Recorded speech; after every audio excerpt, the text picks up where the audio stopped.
A sexualidade ainda é um grande tabu na nossa cultura. Mas é necessário falar sobre esse tabu, porque o desconhecimento sobre esse assunto só ajuda a perpetuar o sofrimento que milhares de pessoas vivem todos os dias. A sexualidade humana se manifesta de várias formas.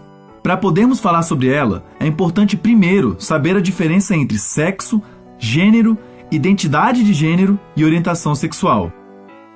O sexo é a parte biológica e se divide em macho, fêmea e intersexo. Os gêneros são as categorias de masculino e feminino que construímos socialmente. Os gêneros englobam todas as práticas arbitrariamente atribuídas às pessoas que nascem com um aparelho genital ou outro. O esclarecimento sexual das crianças, é algo muito discutido na atualidade, mas é um fator que Freud já discutia desde o começo do século passado, quando ele descobre que as crianças têm uma sexualidade não genital. No começo do século, sobre o esclarecimento sexual das crianças, ele diz a importância que a escola tem nessa transmissão, no que diz respeito a que mesmo a escola não dizendo sobre ou reproduzindo tabus que reprimem as perguntas ou até as construções das crianças, elas transmitem um moralismo que por vezes fazem as crianças irem por outros caminhos que não o do descobrimento do próprio corpo.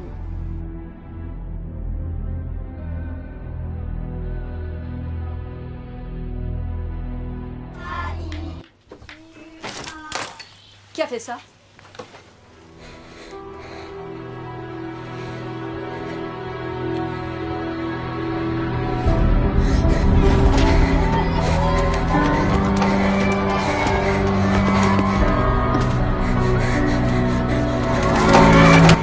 É bastante importante que se fale sobre gênero e sexualidade na escola, porque quando uma pessoa vai para a escola, ela não deixa seu gênero e sua sexualidade do lado de fora da porta. É muito complicado a gente fingir que essas coisas não importam, na escola, porque você deixa de discutir com as crianças uma parte que é importante da experiência de todas as pessoas.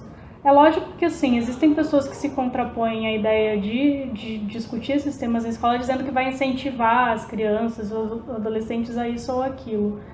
E no caso das crianças, eu penso que essa crítica desconsidera que as crianças lidam com gênero e sexualidade a partir da própria faixa de idade delas. Então, quando as pessoas dizem que vai ter algum incentivo, elas estão pensando em gênero e sexualidade a partir da perspectiva adulta, Então é uma visão adultocêntrica da infância,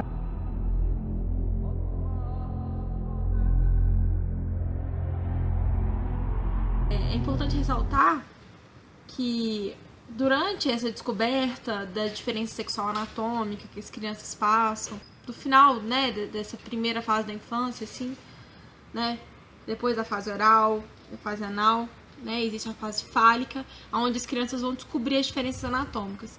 Durante essas descobertas, as crianças passam a elaborar várias teorias de como é que elas vieram parar no mundo, como é que vêm os novos bebês, os irmãos, como é que é esse ato de cegonha que muitas vezes os pais contam. E por muitas vezes o local onde que eles tentam desmentir esses pais e adultos que transmitem isso é na escola.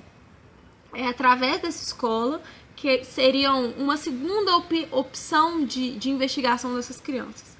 Por isso é importante, mais que nunca, que os adultos acolham essas demandas. Eu não sou a favor da cartilha, eu acho que isso deve vir de forma fluida e a partir das próprias crianças, a partir das demandas delas, dos tempos delas.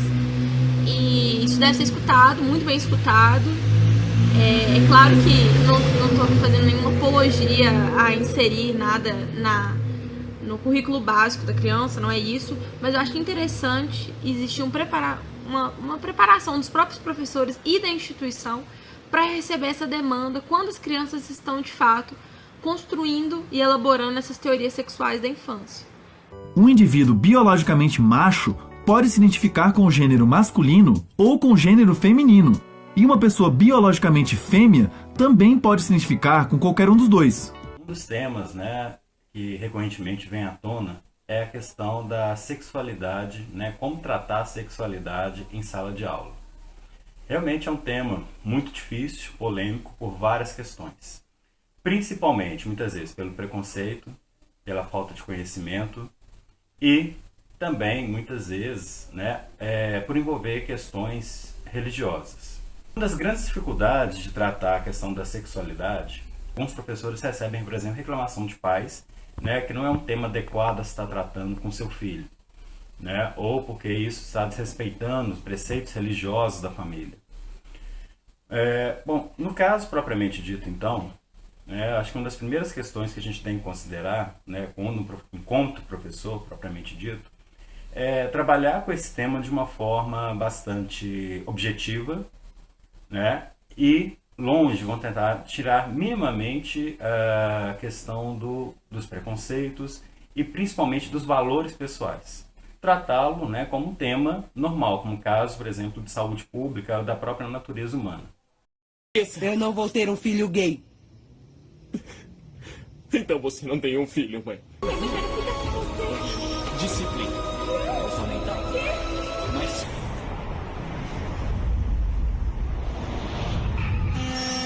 Ele era homossexual, meu mundo caiu.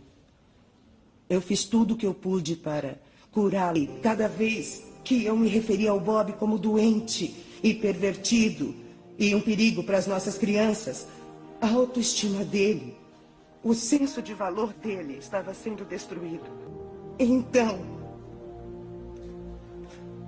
antes de ecoarem a mim em sua casa e no local de adoração, pensem e lembrem.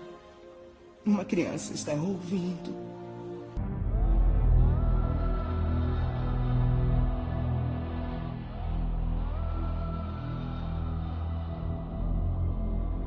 Muitas vezes você percebe que na fala dos alunos, às vezes seja no dia a dia, em colocar apelidos no outro, ou até mesmo formas de preconceito, né, mesmo que veladas ou não propriamente ditas maldosas, mas que sempre você escuta, né, falando, o coleguinha ali, acho que ele é viado, né? Ele não gosta de menina, aquela ali, ela é sapatão, né? São coisas recorrentes na sala de aula, faz parte do universo, né, da adolescência e do próprio ser humano em si. A nossa sociedade incentiva algumas orientações e identidades enquanto discrimina outras.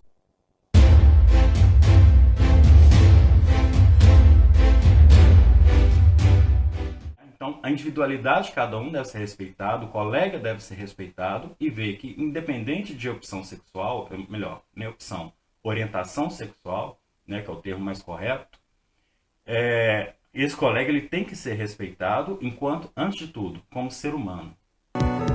O sexo, a orientação sexual e a identidade de gênero não são meras escolhas que fazemos.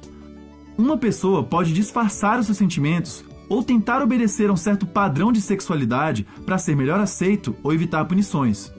O problema é que isso muitas vezes leva a anos de sofrimento, frustração e até mesmo suicídio.